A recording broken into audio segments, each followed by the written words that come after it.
मतलब हूं ही ना, मदीने का कुत्ता तो मैं मशहूर हूँ, सके मदीना तो मेरा लकब है। लकब ये मैंने खुद लिया है, लकब किसी ने दिया नहीं है, सके मदीना। तो ये कहते हैं दुनिया हमें पहचाने तो हुजूर के दरबार का कुत्ता कहकर पहचाने। अपने बाबा जान से अर्ज कर दें, हमारा कुत्ता आया है, इसको कुछ टुकड़े डाल दें। मैं आला हजरत का मलंगू और गौसे आदम के दर का कुत्ता हूं। अल्लाह के रसूल फरमाते हैं, जिस घर में कुत्ता या तस्वीर हो, रहमत का फरिश्ता वहां नहीं आता, वहां रहमत का फरिश्ता नहीं आता। अल्लाह के रसूल मदीने में थे, चारपाई पर लेटे हुए थे। मदीने की चारपाई के नीचे हुजरा भी आपका था, वो भी मदीने में था। और मदीने वाली सरकार मदीने की चारपाई पर लेटी हुई, कुत्ते का छोटा सा बच्चा बगैर आवाज निकाले आया और उस चारपाई के नीचे आराम से बैठ गया। अल्लाह के रसूल को जिब्रील ने टाइम दिया था कि मैं जैसे जोहर के बाद या फलान के बाद इतनी मैं आपके पास आऊंगा। आप इंतजार कर रहे हैं, जिब्रील नहीं आए। आप बड़े परेशान कि अल्लाह के रसूल तो वादा खिलाफी नहीं करते, ये जिब्रील तो वादा खिलाफी नहीं करते, आज कैसे कर गए। परेशानी में कभी कमरे में टहल लें, कमरे में टहल लें, अचानक दरवाजे के बाहर निकल गए। जैसे बाहर निकले देखा तो दीवार के बाहर जिब्रील खड़े हुए। आपने फरमाया, जिब्रील मैं तो तुम्हारा जब से इंतजार कर रहा हूं, तुम आए नहीं। कहा, अल्लाह के रसूल जिस घर में कुत्ता या तस्वीर हो, हम उस घर में दाखिल नहीं होते, हम उस घर में नहीं आते। अब यहां कई मसले हल होते हैं।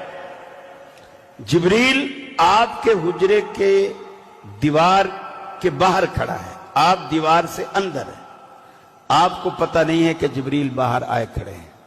नंबर एक। नंबर दो, कुत्ता आपकी चारपाई के नीचे आ गया, आप ऊपर लेटे हुए हैं, आपको पता नहीं है कि मेरी चारपाई के नीचे कुत्ते का बच्चा आ गया है।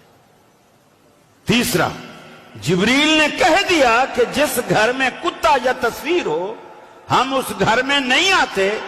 अल्लाह के रसूल ने फरमाया, मेरे घर में दोनों चीजें नहीं है, ना कुत्ता है ना तस्वीर है। जिब्रील के बताने पर भी आपने इनकार किया कि मेरे घर में दोनों चीजें नहीं है। जिब्रील ने कहा, नहीं या रसूल अल्लाह, आपके घर में कुत्ता है। आप आए। आला हजरत मलफूजात में लिखते हैं, चारों तरफ देखा, कहीं कुछ ना मिला। अपने पलंग के नीचे नजर पड़ी तो कुत्ते का पिल्ला पड़ा पाया, उसको बाहर निकाला तो जिब्रील अंदर तशरीफ लाए।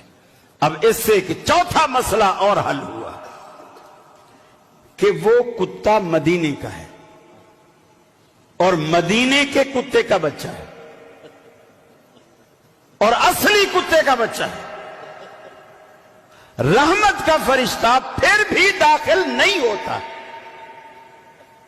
और जो असली कुत्ते ना हूं, नकली बने हूं, वो जिस घर में रहते हूं, रहमत कैसे आएगी, रहमत कैसे आएगी। यकीन मानिए दंग रह जाते हैं इंसान। कितना पूरा एक प्रोग्राम है आमिर लियाकत शो में, पूरा प्रोग्राम। मैं कह रहा हूं तुम इंसान हो, बोले नहीं हम कुत्ते हैं। पूरा मुनाजरा इसी बात पे हो रहा है। मैंने कहा, अल्लाह के बंदो, अल्लाह ने आपको इंसान बनाया, इंसानियत में एक शर्फ है, इज्जत है। कुत्ता कहना तौहीन है। एक मुफ्ती साहब कहने लगे, आप तो नस्से कतई का इनकार कर रहे हैं। मैंने क्या, कैसे? बोले, सूरह कहफ में अल्लाह ताला ने कुत्ते का जिक्र किया है कि 3 वो थे तो चौथा उनका कुत्ता था, 5 वो थे तो छठा उनका कुत्ता था। कुत्ते का बाकायदा अल्लाह ने नाम लिया। तो मैंने कहा, कुत्ते को कुत्ता कहा ना, असहाबे कहफ को तो कुत्ता नहीं कहा, इंसान को तो कुत्ता नहीं कहा ना, कुत्ते को तो कुत्ता मैं भी कह रहा हूं। मत मारी हुई है इन लोगों। देखिए, जब भी कुरान और सुन्नत को छोड़ेंगे, अकल आपकी दिमाग से उतर के नीचे टखने में आ जाएगी।